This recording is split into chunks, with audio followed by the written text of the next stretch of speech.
stirred by the right-wing groups, a crackdown on violence accused has now begun.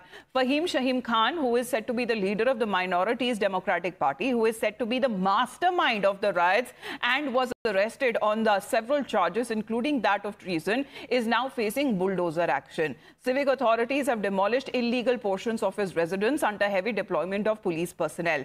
Sources in the Nagpur civic body told Times Now that the residence was in the name of Fahim Khan's mother and that illegal construction of 43 square meters that was done both on the ground floor and on the first floor. The municipal body says that action was taken on this illegal construction. Now, action comes after Chief Minister Devendra Fadnavis warned of strict action against the accused, including bulldozer action wherever needed. Let's listen into what the Chief Minister said last on Saturday, saying that even when it comes to the accused, they would be dug from their graves. जब तक आखिरी दंगई को पकड़ा नहीं जाता, ये कार्रवाई रुकने वाली नहीं है। ये जितना नुकसान दंगइयों ने किया है, इसका पूरा हिसाब निकाला जाएगा और ये पूरा नुकसान उनसे वसूल किया जाएगा। और अगर वो नुकसान के पैसे नहीं भरते हैं, तो उनकी प्रॉपर्टी को बेचकर ये नुकसान भरपाई की जाएगी। महाराष्ट्र में हम लोग अपने तरीके से कार्रवाई करते हैं। जहां बुलडोजर चलाने की आवश्यकता होगी वहां चलेगा, जहां गलत काम होगा उसको रौंदा जाएगा, किसी को बख्शा नहीं जाएगा। जिन लोगों ने सोशल मीडिया का उपयोग करते हुए इस प्रकार के पोस्ट किए, जिसके कारण दंगे भड़के या दंगे भड़कने में जिनकी पोस्ट ने काम किया है, ऐसे लोगों को भी हम लोग सह आरोपी बनाएंगे। Now, the police has also broken out over the bulldozer action, with the opposition reminding Fadnavis government of top court's ruling that bulldozer action cannot be taken against the accused. They asked why the demolition drive wasn't carried out earlier and called the action as targeted move. Shiv Sena UBT faction chief Uddhav Thackeray has asked, will the state government also take bulldozer action against those who vandalized the Habitat studio in Mumbai following comedian Kunal Kamra controversy? In response, the Union Minister Ramdas Athavale has defended the bulldozer action. Let's in the meantime also talk about, while the authorities rolled bulldozers on Nagpur accused's house, the Bombay High Court has stayed the demolition drive. The High Court called it high-handed demolition. Even before the High Court could step in, the main accused Fahim's house had already been demolished by the civic authorities. मकरंद हमारे साथ जो जुड़े हुए हैं हमें बता रहे हैं, क्योंकि हमने देखा है कि जो तस्वीरें आती हुई नजर आ रही है, जो इलीगल पोर्शन जो बताया जा रहा था म्युनिसिपल अथॉरिटी की तरफ से, उसके ऊपर ये कार्रवाई, बुलडोजर की कार्रवाई वो की गई है। इसके बारे में जरा बताइए मकरंद।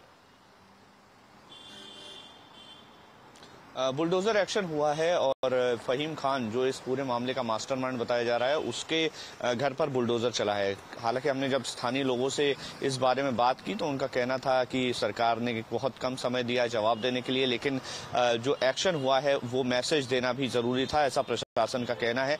हालांकि प्रशासन इस चीज को इस अपराध से जोड़कर नहीं देख रहा। उनका कहना है कि इलीगल कंस्ट्रक्शन के लिए पहले भी नोटिस दिए जा चुके थे, जिन्हें तामील कराया गया है। हालांकि इस पूरे मामले में बॉम्बे हाईकोर्ट का स्टे आ चुका है, लेकिन परिवार का कहना है कि उनका घर टूट चुका है। हालांकि वो कह रहे हैं कि टूटने का उन्हें अफसोस नहीं है, फहीम खान को गलत फंसाया जा रहा है, ऐसा उनका कहना है। बहरहाल इस पूरे मामले में जब एक्शन लिया गया है तब काफी ज्यादा जो लोग हैं वो काफी संतुष्ट हैं, क्योंकि इस तरह का एक एक्शन होना जरूरी भी था उनके हिसाब से, क्योंकि नागपुर में इस तरह की घटनाएं पहले कभी हुई नहीं है। तो जाहिर है कि नागपुर में अगर इस तरह की घटना हुई है तो उसमें बहुत सख्त एक्शन दिखाने की जरूरत थी। और खुद मुख्यमंत्री देवेंद्र फडणवीस वो नागपुर से ही आते हैं, केंद्रीय मंत्री नितिन गडकरी नागपुर से आते हैं, संघ का मुख्यालय नागपुर में है। तो इतनी महत्वपूर्ण जगह पर अगर इस तरह की घटनाक्रम होंगे तो जाहिर है कि मैसेज बहुत गलत जाता है और इस तरह के अपराधियों पर अंकुश लगाना भी तुरंत जरूरी है। इसलिए ये एक्शन भी जरूरी था, ऐसा यहाँ के स्थानीय लोग मानते हैं। तो जाहिर है कि इस एक्शन के बाद अब परिवार के लोग कुछ भी आरोप लगाए, चाहे राजनीतिक षड्यंत्र के आरोप लगाए, लेकिन ये बात भी सही है कि दंगों के मास्टरमाइंड के तौर पर फहीम खान को देखा जा रहा है। और ये पूरा जो एपिसोड हुआ है इसमें फहीम खान के इन्वॉल्वमेंट से इनकार नहीं किया जा सकता। पुलिस प्रशासन ने पूरी जांच पड़ताल के बाद ही फहीम खान को अरेस्ट किया था। और फहीम खान पर आरोप है कि उसने दंगों को इनिशिएट किया, यानी कि मॉब को इकट्ठा किया, जिसकी वजह से ये पूरे दंगे हुए। तो अब फहीम खान पर एक्शन हुआ है और स्थानीय लोग भी इससे काफी संतुष्ट बताए जा रहे हैं। जी चलिए, अगर ये एक्शन बुलडोजर एक्शन लिया गया है, बताया जा रहा है जो इलीगल जहां पे कंस्ट्रक्शन की गई थी फहीम खान के घर पर, उससे फिलहाल तोड़ा गया है, उसे पर बुलडोजर एक्शन जो सिविक अथॉरिटीज की तरफ से वो लिया गया है। However, when it comes to the राजनीति और the politics over the issue, let's listen into multiple reactions coming in. मुख्यमंत्री महोदयांना मी सांगू इच्छितो की न्याय सगळ्यांना सारखा पाहिजे। नागपूरच्या दंगलीमध्ये ज्यांचं नुकसान झाले त्यांना नुकसान भरपाई तुम्ही देणार आहात। तसंच कुणाल कामराच्या स्टुडिओची किंवा तिथे जिथे त्यांनी जो कार्यक्रम केला त्या जागेचं ज्यांनी नुकसान केलं, पण दंगलीची सुरुवात ज्यांनी केली ते तुमच्याच पक्षाचे कार्यकर्ते आहेत, ते तुमच्या विचारांचे समर्थक आहेत। औरंगजेबाच्या कबरेचा मुद्दा कोणी काढला? ते तुमच्या मंत्रिमंडळामध्ये आहेत। चिथावणी तुमच्या मंत्रिमंडळातल्या सहकार्याने दिलेली आहे। जा कोकणात बुलडोजर पाठवा ना, मग किंवा पुण्यात बुलडोजर पाठवा ना।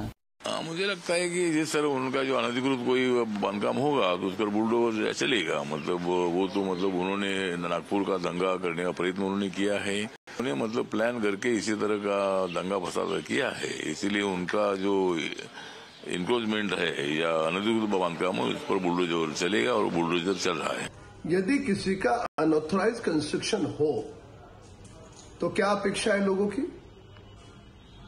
क्या उस पर कार्रवाई न करें? क्यों?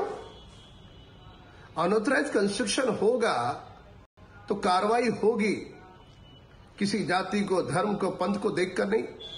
वो नेता हो, अभिनेता हो, कोई भी हो, छोटा हो, बड़ा हो, महाराष्ट्र की सरकार कार्रवाई करेगी। ऑलराइट।